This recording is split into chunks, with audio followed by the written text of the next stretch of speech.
ஓம் விக்னேஸ்வரா போற்றி, ஓம் நோக்கர நரலை போற்றி. தனுசு ராசி நேர்களுக்கு வணக்கம். தனுசு ராசி காலபுருஷ சக்கரத்தின் 9ஆம் இடம், பாக்கியஸ்தானம், தர்மவான்களில் வீடு, மூலம், போராடம், உத்திராடம், 1ஆம் பாதம். தனுசு ராசிக்கு இப்போ ரீசெண்டாக தான் வீடியோ போட்டிருக்கிறேன். ஒவ்வொரு நட்சத்திரத்துக்கும் மூலம், போராடம், உத்திராடம், ஆடி மாதம் எப்படி இருக்குன்னு பலன்கள் போட்டிருக்கேன் நேர்களே. இந்த வீடியோ பதிவில் ராசிக்கு பலன், அதாவது உங்கள் ராசிக்கு அப்பழுக்கற்ற யோகர் சூரியன் ஒரு ராசிக்கு 8ஆம் இடத்துக்கு வராரு. சூரியன் ஒரு முதன்மையான கிரகம், நவக்கிரக தலைவன், பிரபஞ்சத்துக்கு ஒளியை தர்றவர். தனுசு ராசிக்கு ஒரு புரிதல் உள்ள கிரகம், ஒரு கோணத்துக்கு சொந்தக்காரர். சிம்ம ராசி ஒரு நெருப்பு ராசி, சிம்மத்துக்கு அதிபதி சூரியன் உங்கள் ராசிக்கு 8ஆம் இடத்துக்கு வராரு. இப்போ 7ஆம் இடத்துல இருந்தார். 7ஆம் இடத்துல இருந்து சில பிரச்சனைகளை கொடுத்துட்டு தான் இருந்தார். 7ல் சூரியன் இருக்கக்கூடாது. கணவன் மணி உறவில் சில பிரச்சனைகள், சில மிஸ் அண்டர்ஸ்டாண்டிங், சொந்த பந்த விஷயத்தில் செலவுகள், நண்பர் விஷயத்தில் ஏமாற்றங்கள், இப்படி நிறைய சந்திச்சுட்டு இருந்தீங்க. அதுக்கெல்லாம் இப்போ ஒரு முற்றுப்புள்ளி வரப்போகுது. அந்த கவலையெல்லாம் தீரப்போகுது. சூரியன் 8ஆம் இடத்துக்கு வராரு, கடகத்துக்கு வராரு. கடகம் சந்திரனுடைய வீடு, சூரியனுக்கு பிடித்த சந்திரனின் வீடு, சூரிய மித்திரன் சந்திரனுடைய வீடு. சந்திரன் உங்கள் ராசிக்கு அஷ்டமாதிபதி, 8 வளர்பிறை சந்திரனாக இருக்கிறாரு. அவர் கிட்டத்தட்ட வருகிற 30ஆம் தேதி வரைக்கும், 30/7/2024 வரைக்கும் ஒளிச்சந்திரனாக இருப்பார். அதுக்கு பின்னாடி தான் இருள் சந்திரனாக மாறுவார். ஸோ 30ஆம் தேதி வரைக்கும் சூரியனால் எந்த பிரச்சனையும் இல்லை, நல்ல விதமாக பார்க்கப்படுகிறது. 8ஆம் இடத்துல சூரியன் வர்றாரு. 8ஆம் இடம் ஒரு அஷ்டமஸ்தானம் தான். இருந்தாலும் சூரியனுக்கு அஷ்டமாதிபதி தோஷம் கிடையாது. ஒளி கிரகங்களுக்கு அஷ்டமாதிபதி தோஷம் கிடையாது, சூரியனுக்கும் சந்திரனுக்கும். ஓகே, 8ஆம் இடத்துல இருக்க சூரியன் 2ஆம் இடம் சம்மந்தப்படுவார். 2ஆம் இடத்துக்கு 9 கூடியன் சம்மந்தப்படுறதுனால தகப்பன் வழியில் நல்ல ஒரு வருமானம் இருக்கும், தகப்பன் வழி சொத்துக்கள் கிடைக்கும், தகப்பனால் ஒரு முன்னேற்றம் இருக்கும். தகப்பன் வழி தொழில் உத்தியோகம் பண்ணுறவங்களுக்கெல்லாம் நல்ல ஒரு காலகட்டமாக பார்க்கப்படுகிறது. அப்பா பேரை சொல்லி ஒரு முன்னுக்கு வருவீங்க. கோயில் திருப்பணிகளுக்கு போயிட்டு வர்றதுக்கு நல்ல ஒரு வாய்ப்பு கிடைக்கும். கோயில் சார்ந்த விஷயங்களில் நல்லா உங்களை ஈடுபடுத்திக்கிடுவீங்க. அதுபோக 2ஆம் இடம் சம்மந்தப்படுறதுனால வருமானம் நல்லாயிருக்கும். சூரியன் ஸ்தான பலம் பெற்று 2ஆம் இடம் சம்மந்தப்படுறது கூடுதல் சிறப்பு தான். அதே நேரத்தில் கண்ணையும் பார்த்துக்கணும். கண்ணுகளில் சில பிரச்சனை வர்றதுக்கு வாய்ப்பு இருக்குது. கண் அழுத்தல், நீர் அழுத்தம், எரிச்சல், இப்படி சில இன்ஃபெக்ஷன் வர்றதுக்கு வாய்ப்பு இருக்குது. கண் சம்மந்தப்பட்ட பிரச்சனை வர்றதுக்கு வாய்ப்பு இருக்குது. அதுபோக சூரியன் சனி பகவானுக்கு சஷ்டாசமாக இருக்கிறாரு. ஒரு கிரகத்துக்கு சஷ்டாசமாக இருக்கும்போது சில அசுப பலன்களை கொடுக்கும். சூரியன் உங்கள் ராசிக்கு 2, 3 கூடியவன், தன குடும்ப வாக்குஸ்தானாதிபதி, தைரிய ஸ்தானாதிபதி. அவருக்கு சூரியன் சஷ்டாசமாக இருக்கிறதுனால அப்பா மகன் பிரச்சனை வரும். குடும்பத்தில் தகப்பனுக்கும் மகனுக்கும் சில பிரச்சனைகள். நீங்கள் மகனாக இருந்தீங்கன்னா உங்கள் அப்பா கிட்ட சில பிரச்சனை வரும். நீங்கள் தகப்பனாக இருந்தீங்கன்னா உங்கள் மகனுக்கும் உங்களுக்கும் சில பிரச்சனைகள் வரும். ஸோ குடும்பத்தில் தகப்பனுக்கும் மகனுக்கும் சில பிரச்சனைகள், கண்ட்ராவெக்ஷன்லாம் வரத்தான் செய்யும். அது இல்லைன்னு சொல்ல முடியாது. ஏன்னா சூரியனுக்கும் சனி பகவானுக்கும் ஆகாது. அதுபோக சூரியனுக்கு அசுபகரங்கள் பார்வை இல்லை, அது ஒரு வகைக்கு நல்லது. பாவகரங்கள் சேர்க்கையும் இல்லை, பார்வையும் இல்லை, இயல்பாக தான் இருக்கிறாரு. கடகத்தில் இருக்கிற சூரியனை எந்த கிரகங்களும் பார்க்கல, நல்ல விசேஷந்தான். அது நல்ல விதமாக தான் பார்க்கப்படுகிறது. சனி பகவானுக்கு தான் அவர் சஷ்டாசமாக இருக்கிறாரு. சனி பகவானுக்கு 6ஆம் இடத்துக்கு வர்றது நல்ல விசேஷம் அல்ல. ஓகே, அந்த விஷயத்தில் மட்டும் கவனமாக இருந்துக்கோங்க. மற்றபடி பலன்கள்லாம் நல்லா தான் இருக்குது. சரியா நேரில் ஆடி மாதம் சூரியன் கடகத்தில் உட்காருறது நல்ல பலன்கள் தான். 8ஆம் இடம் 9 கூடியவன் 8ஆம் இடத்துல இருக்கிறாரு. தகப்பன் வழியில் சில செலவுகள் வரும். சரியா, தகப்பன் வழியில் செலவுகள் வரும். பிள்ளைகளுக்கும் உங்களுக்கும் சில புரிதல்கள் கம்மியாக இருக்கும், கவனமாக இருங்க. பொதுவாக ஒரு கிரகம் அஷ்டமஸ்தானத்துக்கு வரும்போது தன்னோட ஆதிபதி விசேஷத்தை கெடுக்கும். 9ஆம் இடங்கிறது நல்ல இடம், பாக்கியஸ்தானம், வெற்றி ஸ்தானம். உங்களுக்கு சில தொய்வுகள் இருக்கும். குறிப்பாக அரசாங்கத்தில் வேலை பார்க்குறவங்க, அரசியல்வாதிகளுக்கு நல்லா இருக்காது. அரசாங்கத்தில் எந்த வேலை பார்த்தாலும் சரி, நீங்கள் ஆணாக இருந்தாலும் சரி, பெண்ணாக இருந்தாலும் சரி, அரசாங்க வேலையில் இருக்கிறவங்களுக்கு சில எதிர்பாராத மாற்றங்கள், எதிர்பாராத பிரச்சனைகள் வரும். கொஞ்சம் கவனமாக இருக்கணும். வீடு கொடுத்த சந்திரன் இப்போதைக்கு வளர்பிறை சந்திரனாக, பௌர்ணமி சந்திரனாக போயிட்டு இருக்கிறதுனால ஒன்றும் பிரச்சனை இல்லை. 30/7/2024 பின்னாடி அவர் இருள் சந்திரனாக மாறிடுவார். அந்நேரம் கொஞ்சம் கவனமாக இருக்கணும். 30/7/2024 இருந்து 16/8/2024 வரைக்கும் கொஞ்சம் கவனமாக இருக்கணும். சூரியன் உங்கள் ராசிக்கு 8ஆம் இடத்துல 17/7/2024 இருந்து 16/8/2024 ஆடி மாதம் முழுசாக இருக்கிறார். ஆடி 31 நாளும் கடகத்தில் தான் இருப்பார். அங்கே வந்து அவர் புனர்பூசம் 4ஆம் பாதம், பூசம், ஆயில்யம் இந்த நட்சத்திர சாரத்தை தாண்டி வருவார். இதில் வந்து புனர்பூசம் வந்து உங்கள் ராசிநாத நட்சத்திரம் தான், குரு பகவான் நட்சத்திரம் தான், நல்ல அமைப்பு தான். குரு சூரியன் குரு சாரத்தில் வரும்போது நல்ல அமைப்பாக கொடுப்பார். 9 குடைவன் 1 4 சாரத்தில் வரும்போது நல்லாயிருக்கும். குடும்பத்தில் தாய் தகப்பனுடைய அனுசரணை இருக்கும். தாய் தகப்பன் ஒருத்தருக்கு ஒருத்தர் ஒத்தாசையாக இருப்பாங்க. அவங்க 2 பேரும் சந்தோஷமாக இருப்பாங்க. அதனால் குடும்பத்தில் ஒரு குதூகலம் இருக்கும். நீங்களும் நல்லா இருப்பீங்க. ஒரு சைவ வழிபாட்டில் இருப்பீங்க. சிவநாமத்தை சொல்லுவீங்க. ஒரு இறை அருள் நிறைஞ்சு நல்லபடியாக பார்க்கப்படுகிறது. அடுத்து பூச நட்சத்திரம், சனி பகவானுடைய நட்சத்திரம். சனி பகவான் வந்து தனுசு ராசிக்கு ஒரு மத்தியம பலனை கொடுக்குறவர் தான். 2 3 குடைவன் நட்சத்திரத்தில் 9 குடைவன் போகிறதுனால முனைப்பாக இருப்பீங்க. காரிய வெற்றி இருக்கும், காரிய அனுகூலம் இருக்கும், தொட்ட காரியம் தொடங்கும், காரியம் நல்ல விடமாக பார்க்கப்படுகிறது. சின்ன சின்ன வெற்றிகள்லாம் பெரிய வெற்றிகளாக மாறும். நல்ல ஒரு அமைப்பாக இருக்கும். சரியா? குடும்பத்திலேயும் வந்து நல்ல ஒரு தலைமை பொறுப்பு எடுத்து இருப்பீங்க. குடும்பத்தில் ஒரு கௌரவத்தை காப்பாற்றுவீங்க, லீடர்ஷிப்பை கொடுப்பீங்க. நல்ல விதமாக பார்க்கப்படுகிறது. அடுத்து ஆயில்ய நட்சத்திரம், புதனுடைய நட்சத்திரம். இந்த காலகட்டத்தில் புதன் வந்து உங்கள் ராசிக்கு வந்து அவர் வந்து 9ஆம் இடத்துக்கு வந்துடுவார். அருமையான அமைப்புங்க. புதன் வந்து சூரியன் வந்து ஆயில்ய நட்சத்திரத்துக்கு வரும்போது புதன் வந்து 9ஆம் இடத்துல இருப்பார். 9ஆம் இடத்துல ரொம்ப நாள் இருக்கிறார் புதன். இந்த புதன் பயிற்சி வந்து 18/7/2024 நடக்குது. 18/7/2024 இருந்து அவர் 22/9/2024 வரைக்கும் ராசிக்கு 9ஆம் இடத்துல புதன் இருப்பார். அருமையான அமைப்பு. ஸோ சூரியன் வீட்டில் புதன் இருந்து அவருடைய சாரத்தில் சூரியன் போகும்போது நல்ல அமைப்பு தான். சரியா? நல்லாயிருக்கும். 7 10 குடைவன் சாரத்தில் 9 குடைவன் போகிறது தர்ம கர்மாதிபதி யோகம். கணவன் மனைவி உறவு நல்லாயிருக்கும். தொழிலில் நல்ல ஒரு ஏற்றம் இருக்கும். குறிப்பாக அரசு சம்மந்தப்பட்ட துறையில் இருக்கிறவங்க, இந்த கணக்கு வேலை, கேஷியர் வேலை, அக்கௌண்ட் வேலை, கிளரிக்கல் ஸ்டாஃப் கவர்மெண்ட்டில் இருக்கிறவங்களுக்கு நல்லாயிருக்கும். அதுபோல் தனியார் துறையில் ஐடி வேலை பார்க்குறவங்க, சிஸ்டர் ரிலேட்டடாக இருக்கிறவங்க, சாஃப்ட்வேர் இன்ஜினியர்ஸ் இவங்களுக்கு நல்லாயிருக்கும். அது சம்மந்தப்பட்ட கடித போக்குவரத்து கரஸ்பாண்டிங்கெல்லாம் நல்லபடியாக நடக்கும். அரசு தொடர்புடையது ரொம்ப சிறப்பாக இருக்கும். அரசு தொடர்பு பிஆர்ஓ வேலையில் இருக்கிறவங்க, தகவல் தொழில்நுட்பத்தில் இருக்கிறவங்களுக்கெல்லாம் மிகச் சிறப்பாக இருக்கும். ஏன்னா பொதுவாக தகவல் தொழில்நுட்பம் வந்து தனியார் சார்ந்தாக இருக்கும். இருந்தாலும் சில லிங்கில் வந்து கவர்மெண்ட்டு சம்மந்தப்படுவாங்க. அவங்களுக்கெல்லாம் நல்லபடியாக பார்க்கப்படுகிறது. ஸோ ஆயில்ய நட்சத்திரத்தில் வரும்போது மிகச் சிறப்பாக இருக்கும். உங்கள் தகப்பனுக்கும் தாய் மாமனுக்கும் உள்ள உறவு நல்லாயிருக்கும். குடும்பத்தில் சம்பந்தின்னு சொல்லிக்கிறாங்கல்ல, பொண்ணு கொடுத்தவங்க, அவங்களுக்கும் உங்கள் தகப்பனாருக்கும் உறவு நல்லபடியாக இருக்கும். ஸோ இப்படி ஒரு நல்ல வித பலன்களை சூரியன் செய்வார். இருந்த போதிலும் 8ஆம் இடத்துல இருக்கிறாரு. 8ஆம் இடத்துல இருக்கிற சூரியன் வந்து தேக ஆரோக்கியத்தை கொடுப்பாரு. சரியா? நீங்களும் சில புதுமைகள் செய்வீங்க. உங்கள் செயல்பாடில் சில வித்தியாசம் தெரியும். அதை மற்றவங்க வந்து அதை ஆச்சரியப்பட்டு பார்ப்பாங்க. முகத்தில் ஒரு தேஜாஸ் இருக்கும், அழகு இருக்கும். சரியா? இருந்த போதிலும் வந்து பூர்வீக சொத்து பத்து கிடைக்கிறதுன்னா அது அந்த அளவு கிடைக்காது. இந்த காலகட்டத்தில் வந்து தகப்பன் வழி சொத்துக்கள், தாய் வழி சொத்துக்கள் வந்து எதிர்பார்த்த அளவு உங்களுக்கு கிடைக்காது. அதிலேருந்து வரும்படி பணம் இது வரதமாக இருந்துச்சுன்னா கொஞ்சம் நிலுவையில் தான் வரும். அதுபோக வாக்குத்திறன் இருக்கும். நல்லா பேசுவீங்க. பேசி பிழைக்கிறவங்களுக்கு நல்லாயிருக்கும். டீச்சர் வேலை, வக்கீல் வேலை பார்க்குறவங்க, டப்பிங் குரல் கொடுக்குறவங்க, பின்னணி பாடகர்கள், திரைப்பட கலைஞர்களுக்கெல்லாம் ஒரு நல்ல விதமாக பார்க்கப்படுகிறது. நல்ல ஒரு இடத்துல இருப்பீங்க. வீட்டில் வந்து நல்ல ஒரு சௌகரியம் இருக்கும். வீட்டில் நல்ல பொருள்கள்லாம் நிறைஞ்சிருக்கும். வீட்டுக்கு தேவையான பொருள்லாம் வாங்கி கொடுப்பீங்க. கோயில் குளத்துக்கு போயிட்டு வருவீங்க. அதை ஏற்கனவே சொன்னேன் நான். அந்த சாஸ்திரம், ஆன்மீக வழிபாடு சிறப்பாக பார்க்கப்படுகிறது. சரியா? அதே மாதிரி உங்கள் மனைவி வந்து கொஞ்சம் செலவு பண்ணுவாங்க. அந்த செலவை நீங்கள் ஏற்று தான் போகணும். அதை கொஞ்சம் கவனமாக பார்த்துக்கோங்க. வேலை பார்க்குற இடத்துல மேல் அதிகாரிகள் இல்லைனா அரசாங்கத்தையும் கவனமாக பார்த்துக்கோங்க. அரசு வேலை பார்க்குறவங்க மேலதிகாரி பேச்சை கேட்டு போங்க. சில நேரம் அவங்க பேச்சு உங்களுக்கு பிடிக்காமல் இருக்கிறதுனால அவங்கக்கிட்ட நீங்கள் கொஞ்சம் ஆர்குமெண்ட் பண்ணுவீங்க.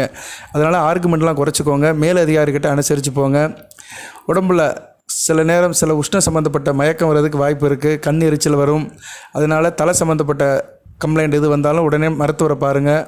அதுக்கு வேண்டிய மருந்துகளை எடுத்துக்கோங்க. குடும்பத்தில் சில பிரச்சனைகள் வரும். தகப்பன் மகன், அப்பா மகனுக்குள்ள பிரச்சனைகள் வரும். புரிதல் கம்மியாக இருக்கும்.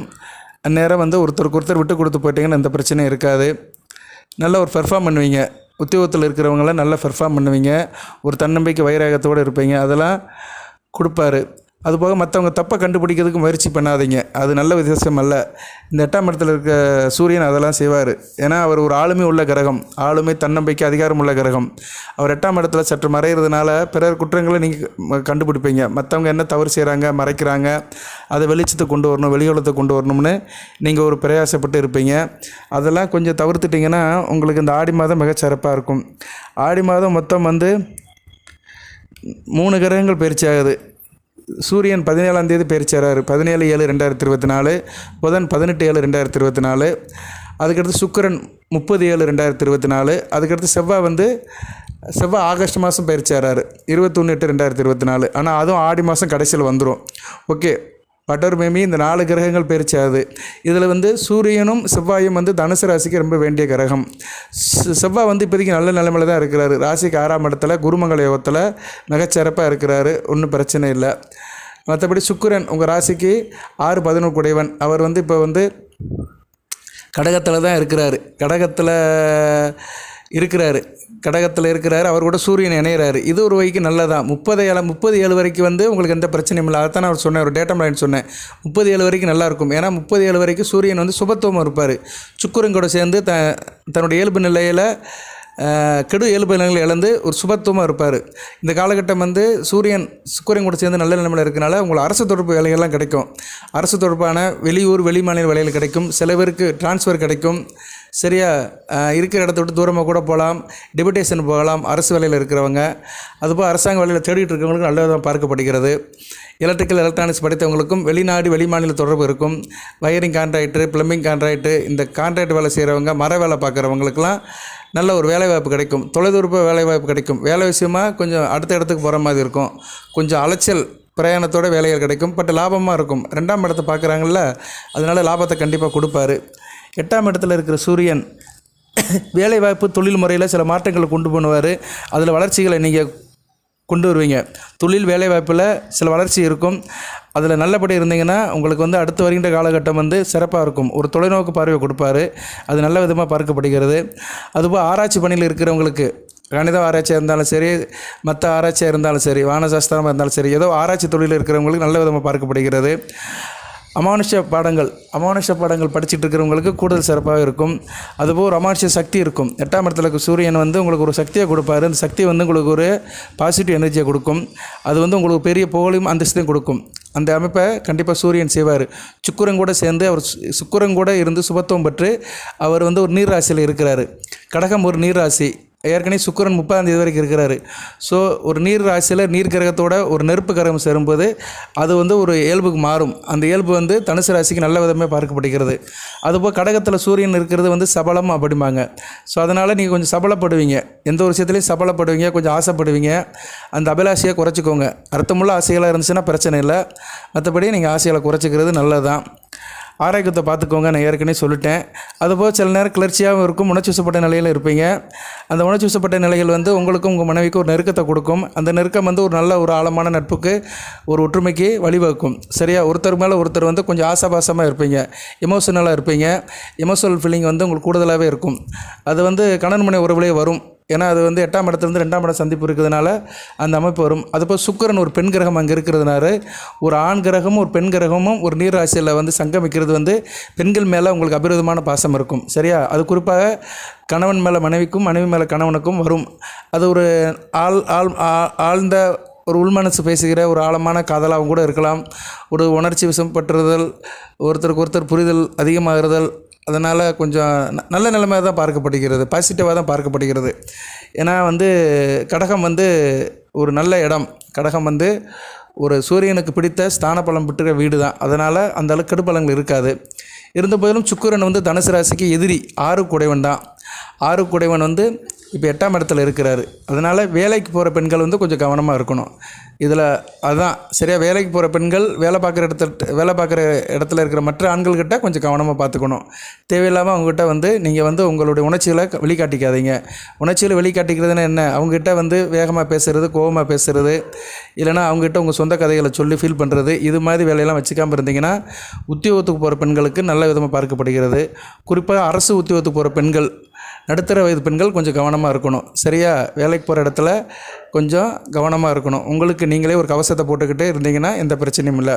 ஏன்னா சுக்கிரன் தனுசு ராசியை காலை வாரி விடுற கிரகம் தான். அவர் வந்து என்ன பண்ணுவார்னா சூரியன் கூட சேர்ந்து சில தேவையில்லாத வம்புகளை இழுத்து விடுவார். அதனால் கொஞ்சம் கவனமாக இருங்க. ஆண்களுக்கு எந்த பிரச்சனையும் இல்லை. ஓகே, சரி நேயர்களே, பலன்கள் வந்து ஒவ்வொரு கிரகத்துக்கு ஏற்ற மாதிரி பலன்கள் மாறுபடும். கிரகங்களோட காரகத்துவம் ஆதிபத்திய விசேஷத்துக்கு ஏற்ற மாதிரி பலன்கள் மாறுபடும். ஆனால் எல்லா பலன்களும் சேர்ந்து தான் வாழ்க்கை.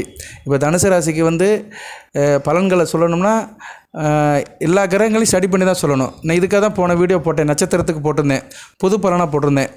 9 கிரகங்கள் 12 ராசிக்கு இப்படி அடுத்தடுத்து இந்த ஆடி மாதம் வருது, அதெல்லாம் எடுத்து ஒரு கலவையாக தான் சொல்லியிருந்தேன், பொதுவாக சொல்லியிருந்தேன், தனித்தனியாக பிரித்து சொல்லியிருந்தேன். இப்போ வந்து சூரியனை மையப்படுத்தி சில பலன்களை சொல்கிறேன். சூரியன் உங்கள் ராசிக்கு 9 கூடியவன், பிதுர்காரகன், அவருடைய காரகத்துவம், அதுபோல் அவரோட ஆதிபத்திய விசேஷம், அவர் எந்த ராசியில் உட்கார்றாரு, எந்த கிரகத்தோடு இணைகிறாரு, அதனால் என்னென்ன பாதகங்கள் சாதகங்கள், அதை வந்து உங்களுக்கு இந்த வீடியோ பதிவில் சொல்கிறேன். இதுக்கேற்ற மாதிரி உங்களை தயார் பண்ணிக்கோங்க. சூரியன் முக்கியமான கிரகம், பிரபஞ்சத்துக்கு ஒளியை தர்றவர். அவர் 8ஆம் இடத்துல மறைஞ்சி ஸ்தான பலம் பெறாரு. தினமும் சூரிய நமஸ்காரம் பண்ணுங்கள். இந்த ஆடி மாதம் முழுக்க சூரிய நமஸ்காரம் பண்ணுங்கள். ஆடி மாதம் ஒரு திங்கக்கிழமையோ இல்லைன்னா ஒரு ஞாயிற்றுக்கிழமையோ சிவன் கோயிலுக்கு போய்ட்டு சிவபெருமானை கும்பிட்டு வந்துடுங்க. திங்கக்கிழமை போனீங்கன்னா இரவு 8 to 9 போங்க. ஞாயிற்றுக்கிழமை போனீங்கன்னா இரவு 8 to 9 போங்க. ஞாயிற்றுக்கிழமையும் சிவனை வழிபடலாம். ஏன்னா ஞாயிற்றுக்கிழமை சூரியனுக்குள்ள நாள் தான். திங்கக்கிழமை சோமவாரம், அதுவும் சிறப்பு தான். ஸோ உங்களுடைய சாய்ஸ் தான், சரியா? என்றைக்குமே இறைவனை வந்து நம்ம வழிபடுறது வந்து நம்ம விருப்பத்துக்கு அந்த ஓராயில் வழிபட்டோம்னா நல்லபடியாக இருக்கும், சரியா? சம்மந்தப்பட்ட ஓரை திங்கக்கிழமை சந்திர ஓரை இரவு 8 to 9, அதுபோல் ஞாயிற்றுக்கிழமை சூரிய ஓரை இரவு 8 to 9. இது வந்து கோயிலுக்கு போகிறதுக்கு நல்ல உகந்த நேரம், சாயந்தர நேரம் நமக்கு நல்லபடியாக இருக்கும். மனதாலும் உடலாலும் ஒரு நல்ல ஒரு மைண்டில் இருப்போம். ஓகே நேயர்களே, அடுத்தடுத்த வீடியோ போடுறேன். அடுத்து புதன் பயிற்சி ஒன்று இருக்குது. புதன் ரொம்ப நாளாக 2 மாத காலமாக ராசிக்கு 9ஆம் இடத்துல பாக்கியஸ்தானத்தில் உட்கார்றாரு. நல்ல விதமாக தான் பார்க்கப்படுகிறது. சூரிய பயிற்சி 100க்கு ஒரு 60% நல்ல பலன்களை கொடுக்கும். சில விஷயத்தில் மட்டும் கவனமாக இருக்கணும். குறிப்பாக தனுசு ராசி சேர்ந்த பெண்கள், உத்தியோகத்துக்கு போகிற பெண்கள் கவனமாக இருக்கணும். அதுபோக புதனும் நல்ல பலன்களை தான் கொடுக்குறாரு. சூரியன் அடுத்து வந்து ஒரு ராசிக்கு 9ஆம் இடத்துக்கு வர போகிறாரு. 9ஆம் இடத்துக்கு சூரியன் வருது, ஓரளவுக்கு பரவாயில்ல, சரியா? அது 30ஆம் தேதிக்கு மேலே தான் வராரு, ஜூலை 30க்கு மேலே தான் வராரு. ஸோ இப்படி சில கிரகங்கள் மாத கணக்கில் பயிற்சி ஆகிறத பொறுத்து தான் நம்ம வாழ்க்கையில் சில மாற்றங்கள் இருக்குது, சரியா? இந்த மாற்றங்கள் தான் வந்து நம்மளை பெருசாக பாதிக்கும். வருடக்கோள்கள்லாம் ஒன்று பெருசாக பாதிப்பு கொடுத்துடாது. அது வந்து ஃபிக்ஸடாக கொடுக்கும். ஃபிக்ஸடாக ஒரு விஷயத்தை வந்து நம்மளை வந்து ரொம்ப நாளாக காக்கப்பட்டுரும், சரியா? ரொம்ப நாளாக காக்கப்பட்டுரும்.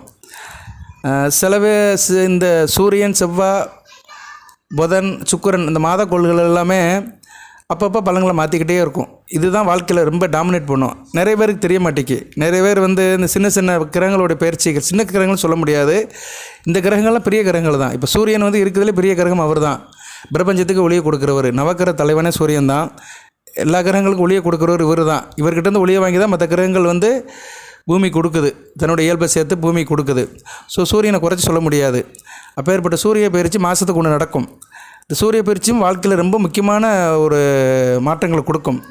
ஆனால் நேயர்களுக்கு வந்து அதோடைய இம்பார்ட்டன்ஸ் தெரிய மாட்டேங்கி, அதோடைய கிரேஸ் தெரிய மாட்டேங்கி. எல்லோரும் குரு பயிற்சி, சனி பயிற்சி அதுக்கு தான் பார்க்குறாங்க. பட்டு இந்த மாதம் நிகழ்கின்ற நிகழ்வுகள் ரொம்ப முக்கியம். அதுபோக சந்திரனுடைய மாற்றமும் ரொம்ப முக்கியம். சந்திரன் 2.25 நாளுக்கு ஒரு தடவை மாறுறாரு, நிறைய பலன்களை கொடுப்பார் சந்திரன். அதனால் தொடர்ந்து வீடியோ பாருங்கள். பலன்கள் வந்து மாறிக்கிட்டே தான் இருக்கும். நானும் சொல்லிக்கிட்டு தான் இருப்பேன். உங்களுக்கு சாதகமான பலன்களை விட்டுருங்க, அது வந்து உங்களுக்கு சாதகமாகவே நடக்கும் எப்போயுமே. சில விஷயத்தில் நான் வந்து பாதகம்னு சொல்லியிருப்பேன், கவனமாக இருக்குன்னு சொல்லியிருப்பேன். அந்த கவனமான விஷயத்தில் கொஞ்சம் எச்சரிக்கையாக இருங்க. அது உங்களை எப்போயுமே காப்பாற்றும், ஒரு கவசம் மாதிரி இருக்கும். ப்ரிகேஷன் இஸ் பெட்டர் தென் கியூர், வருமுன் காப்பும் வளமாக இருப்போம். அதுபோல் ஜனன ஜாதகத்தில் சூரியன் நல்ல நிலைமையில் இருக்கணும். ஜனன ஜாதகத்தில் நீங்கள் மேச லக்கணம், கடக லக்கணம், சிம்ம லக்கணம், விருச்சிக லக்கணம், தனுசு லக்கணம், மீன லக்கணத்தில் பிறந்தீங்கன்னா சூரியன் எப்போயுமே நல்ல பலன்களை கொடுப்பாரு. அதுபோக சூரிய திசை நடக்கும். சூரிய திசை வந்து கொஞ்சம் வயசில் நடந்திருக்கும்.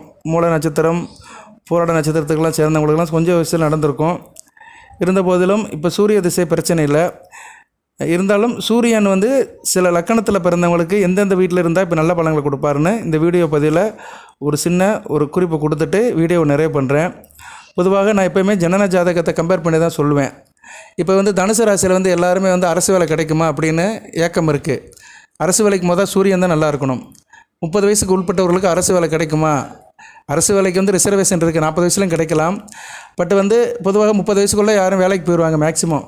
அந்த அரசு வேலை கிடைக்குமானா சூரியன் ராசி இலக்கணத்துக்கு 10ஆம் இடம் சம்மந்தப்படணும். சிம்மம் சுபத்துவமாக இருக்கணும். சூரியன் வந்து கெட்டு போகக்கூடாது. ராகு சனி கேது கூட சேரக்கூடாது. அமாவாசை சந்திரன் கூட சேரக்கூடாது. இந்த கிரகங்களுடைய பார்வையும் அவருக்கு இருக்கக்கூடாது. சூரியன் தனித்துவமாக இயல்பாக 10ஆம் இடத்துல இருந்தாருன்னா நல்ல பலன்களை கொடுப்பாரு. நீசபங்கம் அடையணும். துலாமில் நீசம் அடைவார். அதில் நீசம் அடைஞ்சாலும் நீசபங்கம் அடையணும். சுக்கிரன் குரு கூட சேரலாம், புதன் கூட சேரலாம். அதுபோல் குரு பார்வைக்கு சூரியன் வரலாம். பௌர்ணமி சூரியனாகவும் இருக்கலாம். சந்திரனுக்கு சமசத்துவமாக சூரியன் வந்தாலும் நல்ல அமைப்பு தான். அதுபோல் சந்திர கந்தரத்தில் சூரியன் வருது நல்ல அமைப்பு தான். சந்திரனுக்கு 4, 7, 10 சூரியன் வந்தாலுமே ஒரு நல்ல பலன்களை கொடுப்பாரு. ஸோ அப்பேற்பட்ட சூரியன் தான் வந்து அரசு வேலைக்கு முக்கியமான கிரகமாக இருக்கிறாரு. ஒருத்தர் வந்து அரசில் சம்பளம் வாங்குறாரு அப்படின்னா அவருக்கு சூரியன் நல்ல நிலைமையில் இருப்பார். சரியா? அப்பேற்பட்ட சூரியன் வந்து அரசு வேலைக்கு வருவார், டாக்டர் வேலைக்கும் வருவார், மருத்துவத்துக்கும் சூரியன் வருவார், கெமிக்கல் இன்ஜினியர்ஸ், இது போக போலீஸ் டிபார்ட்மெண்ட்டு, இப்படி எல்லாத்துக்குமே சூரியன் வருவார். போலீஸ் டிபார்ட்மெண்ட்டுக்கு செவ்வாய் தான் வருவார். இருந்தாலும் போலீஸ் டிபார்ட்மெண்ட்டில் பெரிய லெவலுக்கு ரீச் ஆகுது, ஐஜி, டிஐஜி, கமிஷனர், இப்படி பெரிய பதவிக்கு போகிறதுக்கெல்லாம் சூரியன் தான் முக்கியமான கிரகமாக இருப்பார். ஓகே, இப்போ வந்து ஒவ்வொரு லக்கணத்துக்கு நான் சொல்கிறேன். மேச லக்கணத்தில் பிறந்திருக்கீங்க நீங்கள். அப்போ மேச லக்கணத்தில் தனுசு ராசியில் பிறந்திருக்கீங்கன்னா சூரியன் மகரம் அல்லது கும்பத்தில் இருந்தாருன்னா உங்களுக்கு அரசு வேலை கிடைக்கிறதுக்கு நல்ல ஒரு வாய்ப்பாக இருக்கும். அதுபோக ரிஷப லக்கணத்தில் பிறந்திருந்தீங்கன்னா கும்பம் அல்லது மீனத்தில் சூரியன் இருக்கணும். மிதுன லக்கணத்தில் பிறந்தீங்கன்னா மேசம் அல்லது மீனத்தில் சூரியன் இருக்கணும். கடக லக்கணத்தில் பிறந்திருந்தீங்கன்னா மேசத்திலேயோ ரிஷபத்திலேயோ சூரியன் இருக்கணும். சிம்ம லக்கணத்தில் பிறந்திருந்தீங்கன்னா ரிஷபம் அல்லது மிதுனத்தில் சூரியன் இருக்கணும். கன்னி லக்கணத்தில் பிறந்திருந்தீங்கன்னா மிதுனம் அல்லது கடகத்தில் சூரியன் இருக்கணும். துலாம் லக்கணத்தில் பிறந்திருந்தீங்கன்னா சிம்மத்திலேயோ கடகத்திலேயோ சூரியன் இருக்கணும். விருச்சிக லக்கணத்தில் பிறந்தவங்களுக்கு சிம்மத்திலேயோ அல்லது கன்னியிலேயோ சூரியன் இருக்கணும். தனுசு லக்கணத்தில் பிறந்தவங்களுக்கு துலாமிலேயோ அல்லது கண்ணியில் சூரியன் இருக்கணும். துலாமில் இருந்தார்னா நீசம் அடைவார், நீசபங்கம் அடையணும். நீசபங்கம் அடையணும்னா சுக்கிரன் வந்து சூரியன் வீட்டில் பரிவர்த்தனை இருக்கணும். இல்லைனா சூரியன் கூடயே சுக்கிரன் இருக்கணும். இல்லைனா சுக்கிரன் வந்து உங்கள் ராசிக்கு 4ஆம் இடம் மீனத்தில் உச்சம் அடையணும், நீசபங்கம் அடையணும். அட்லீஸ்ட் சூரியனை வந்து குரு பார்வைக்குனாச்சும் வரணும். துலாமில் இருக்கிற சூரியனை மிதுனத்தில் இருக்கிற குரு பார்க்கணும். அது குருவுடைய 5, 7, 9 பார்வைக்கு சூரியன் வந்துட்டார்னா ஓரளவு நீசபங்கம் அடைஞ்சிருவார். இதெல்லாம் சோதிடத்தில் உள்ள ஒரு சூட்சுமங்கள். அடுத்து மகர லக்கணத்தில் பிறந்தவங்களுக்கு வந்து சூரியன் விருச்சிகத்திலேயோ துலாமிலேயோ இருக்கணும். துலாமில் இருந்தார்னா நீசமாகி நீசபங்கம் அடையணும். கும்பத்தில் பிறந்தவங்களுக்கு வந்து கும்ப லக்கணத்தில் பிறந்தவங்களுக்கு வந்து சூரியன் விருச்சிகத்தில் தனுசில் இருந்தார்னா நல்ல பலன்களை கொடுப்பாரு. மீன லக்கணத்தில் பிறந்தவங்களுக்கு தனுசிலே மகரத்தில் சூரியன் இருந்தாலும் அந்த அரசாங்க சம்மந்தப்பட்ட வேலைகளில் நல்ல ஒரு ஏற்றம் இருக்கும். சில பேருக்கு வந்து பியூர் கவர்மெண்ட் டிபார்ட்மெண்ட்டில் கிடைக்கும், சில பேருக்கு மேனேஜ்மெண்ட் கிடைக்கும், அரசு எய்டட், அதுபோல் அரசு என்டர்பிரைசஸில் கிடைக்கும். அவங்களுக்கு இந்த மாதிரி காம்பினேஷனில் சூரியன் இருந்தார்னா அரசு வேலையை கொடுப்பாரு. அதுபோல் லக்கணத்திலேருந்து 3, 6 இருந்தாலுமே சூரியன் சில நல்ல பலன்களை கொடுப்பாரு. சரியா? 3, 6, 10, 11ஆம் இடத்துல இருந்தாலும் நல்ல பலன்களை கொடுப்பாரு. சூரியன், செவ்வாய், சனி இந்த 3 காம்பினேஷன் உள்ள கிரகங்கள் தான் அரசு வேலையை கொடுக்கும். ராசி லக்கணத்து 10ஆம் இடத்துல சம்மந்தப்பட்டு சிம்ம ராசி வந்து சுபத்துவமாக இருக்கணும். குரு சுக்கிர புதன் தொடர்பில் இருந்து நல்ல பலபலன்னு இருந்துச்சுன்னா பார்க்க கண்ணாடி மாதிரி இருக்கும் ஜாதகம். அவங்க ஜாதகத்தை பார்த்தாலே சொல்லலாம் இவங்க கவர்மெண்ட்டில் வேலையாக இருப்பாங்கன்னு. இதில் சனி பகவானை வளர்த்தவங்க வந்து கார்பரேஷனில் வேலை வைப்பாங்க, மக்கள் தொடர்பில் இருப்பாங்க, வெகுஜன தொடர்பில் இருப்பாங்க, கட்சியில் இருப்பாங்க, அதில் அரசியல்வாதி ஆகி பெரிய லெவலுக்கு போவாங்க. செவ்வாய் வளர்த்தவங்க யூனிஃபார்ம் சர்வீஸில் இருப்பாங்க, போலீஸ் டிபார்ட்மெண்ட்டு, இல்லைனா மருத்துவராகி பெரிய லெவலுக்கு போவாங்க. சூரியனே வளர்த்தவங்க வந்து ஐஏஎஸ், கலெக்டரு, மக்கள் நலப்பணி, அப்புறம் வந்து எலக்ட்ரிக்கல், எலக்ட்ரானிக்ஸ் இன்ஜினியர்ஸ், ஆட்டோமொபைல், இப்படி போவாங்க. சரியா? பவர் ஜெனரேஷன், இப்படி பெரிய லெவலுக்கு போவாங்க. ஸோ சில நேரத்தில் இந்த 3 கிரகங்களுமே சூரியன், செவ்வாய், சனி காம்பினேஷன் வந்து நல்லா இருக்குதுன்னு வச்சுக்கோங்களேன், நல்ல லெவலில் இருப்பாங்க இவங்க. அது ஒரு ப்ரொஃபஷனல் கோர்ஸ் டிகிரி முடிச்சுட்டு, ஒரு இன்ஜினியரிங் முடிச்சுட்டு அங்கிட்டு ஒரு ஃபினான்ஸோ இல்லைனா காமர்ஸ்லையோ ஒரு பெரிய லெவலாக இருப்பாங்க. இப்படி சில அமைப்பெல்லாம் வந்து அந்த சூரியன் கொடுப்பாரு. இதுக்கு புதனும் உதவி பண்ணணும். சரியா? இந்த ஃபினான்ஸு, மேனேஜ்மெண்ட் இதுக்கெல்லாம் வந்து புதன் வருவார். சிஸ்டர் ரிலேட்டடாக உட்காந்து இருக்கிறது, பெரிய லெவலில் இருப்பாங்க, ஆனால் சிஸ்டத்துலேயும் நல்ல வேலை பார்ப்பாங்க. அதுக்கெல்லாம் புதனுடைய காம்பினேஷன் இருக்கணும். ஸோ இந்த 4 கிரகங்கள் தான் மேக்ஸிமம் கவர்மெண்ட் ரிலேட்டடாக உள்ள தொடர்புக்கு வருகின்ற கிரகங்கள். ஓகே நேயர்களே, அடுத்தடுத்து வீடியோ போடும்போது நிறைய தகவல்களை சொல்கிறேன். ஜனநாயகம் செக் பண்ணுறவங்க அணுகுங்க. ஒரு குறைந்த கட்டணம் தான் வாங்குகிறோம். அதுபோக வந்து கமெண்ட்ஸில் கேள்வி கேளுங்க, ரேண்டமாக நான் பதில் சொல்கிறேன். கண்டிப்பாக நான் பதில் சொல்லிட்டு தான் இருக்கிறேன், அதை சொல்லுவேன் நான். மற்றபடி வேறு ஒன்றும் இல்லை. அடுத்தடுத்து வீடியோ போடுறேன், பார்த்துக்கோங்க. சூரிய நமஸ்காரம் பண்ணுங்கள். எல்லாம் இறைவன் தனுசு ராசி நேயர்களுக்கு சில சௌபாகியத்தையும் சில ஐஸ்வர்யத்தையும் சில நன்மையிலும் கொடுப்பார். அனைத்து வளங்கள் நலங்களை பற்றி தேக ஆரோக்கியத்துடன் தீர்க்காயலுடன் நீடோடி வாழ்க, நிறைந்த வளம் பெறுக. நன்றி நேயர்களே.